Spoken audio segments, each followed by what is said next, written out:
ವಯಸ್ಸು ಕೇವಲ ಸಂಖ್ಯೆಯಷ್ಟೇ. ಮನಸ್ಸಿದ್ರೆ ಯಾವ ಸಾಧನೆಯನ್ನಾದ್ರೂ ಮಾಡ್ಬೋದು ಅನ್ನೋದನ್ನ ಕರ್ನಾಟಕದ ಈ ಅಜ್ಜಿ ತೋರಿಸ್ಕೊಟ್ಟಿದ್ದಾರೆ. ಕರ್ನಾಟಕದ 116 ವರ್ಷದ ವಯೋವೃದ್ಧೆ ನವನೀತಮ್ಮ ಅವರು ತಮ್ಮ ಇಳಿ ವಯಸ್ಸಲ್ಲೂ ಕೂಡ ಕಾಲ್ನಡಿಗೆಯ ಮೂಲಕವೇ ತಿರುಮಲ ಬೆಟ್ಟವನ್ನ ಹತ್ತಿ ವೆಂಕಟೇಶ್ವರ ಸ್ವಾಮಿಯ ದರ್ಶನ ಪಡೆದಿದ್ದಾರೆ. ಕರ್ನಾಟಕದ ಮೂಲದ ನವನೀತಮ್ಮ ಅವರು ತಿರುಪತಿ ಬೆಟ್ಟದ 3550 ಮೆಟ್ಟಿಲುಗಳನ್ನ ತಮ್ಮ ಕುಟುಂಬಸ್ಥರ ಬೆಂಬಲದೊಂದಿಗೆ ಹತ್ತಿದ್ದಾರೆ. ನವನೀತಮ್ಮನವರ ಈ ಅದ್ಭುತ ಶಕ್ತಿ ಮತ್ತೆ ಸಾಹಸವನ್ನ ಗಮನಿಸಿದಂತಹ ತಿರುಮಲ ತಿರುಪತಿ ದೇವಸ್ಥಾನ ಆಡಳಿತ ಮಂಡಳಿ ಕೂಡ ಅವರಿಗೆ ವಿಶೇಷ ಗೌರವವನ್ನ ಸಲ್ಲಿಸಿದೆ.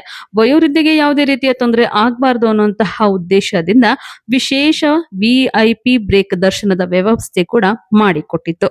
ಇದರಿಂದ ನವನೀತಮ್ಮನವರು ಅತ್ಯಂತ ಸುಗಮವಾಗಿ ಆರಾಮದಾಯಕವಾಗಿ ತಮ್ಮ ಆರಾಧ್ಯ ದೈವ ತಿರುಮಲೇಶನ ದರ್ಶನ ಭಾಗ್ಯವನ್ನ ಪಡೆದು ಪುನೀತರಾದ್ರು. ಇನ್ನು ಕರ್ನಾಟಕದ ಅಜ್ಜಿಯ ಈ ಸ್ಫೂರ್ತಿದಾಯಕ ಪಾದಯಾತ್ರೆಗೆ ಆಂಧ್ರಪ್ರದೇಶದ ಸಿಎಂ ಚಂದ್ರಬಾಬು ನಾಯ್ಡು ಅವರು ಕೂಡ ಕೊಂಡಾಡಿದ್ದಾರೆ. ತಮ್ಮ ಸೋಷಿಯಲ್ ಮೀಡಿಯಾ ಖಾತೆಯಲ್ಲಿ ಬರ್ಕೊಂಡಿರುವಂತಹ ಅವರು ನಿಜವಾದ ಭಕ್ತಿಯ ವಿಚಾರಕ್ಕೆ ಬಂದಾಗ ವಯಸ್ಸು ಕೇವಲ ಒಂದು ಸಂಖ್ಯೆ ಅಷ್ಟೇ.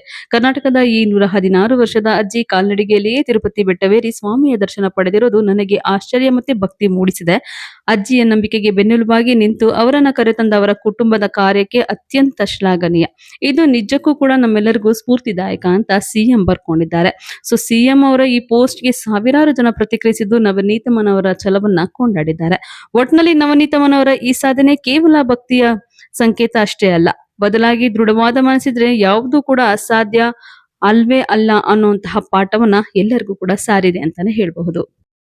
ಈ ವಿಡಿಯೋ ನಿಮ್ಗೆ ಇಷ್ಟ ಆಗಿದ್ರೆ ಲೈಕ್ ಮಾಡಿ, ಶೇರ್ ಮಾಡಿ, ಹಾಗೆ ನಿಮ್ಮ ಅನಿಸಿಕೆಗಳನ್ನ ನಮ್ಮ ಕಮೆಂಟ್ ಬಾಕ್ಸ್ ಅಲ್ಲಿ ಹಾಕಿ. ನೀವಿನ್ನು ನಮ್ಮ ದಿ ಸ್ಪೆಷಲ್ ಕನ್ನಡವನ್ನ ಸಬ್ಸ್ಕ್ರೈಬ್ ಮಾಡ್ಕೊಂಡಿಲ್ಲ ಅಂತಂದ್ರೆ ಈಗಲೇ ಸಬ್ಸ್ಕ್ರೈಬ್ ಮಾಡ್ಕೊಳ್ಳಿ. ಹೆಚ್ಚಿನ ವಿಡಿಯೋ ಅಪ್ಡೇಟ್ಸ್ಗಾಗಿ ಬೆಲ್ ಐಕಾನ್ ಪ್ರೆಸ್ ಮಾಡ್ಕೊಳ್ಳಿ.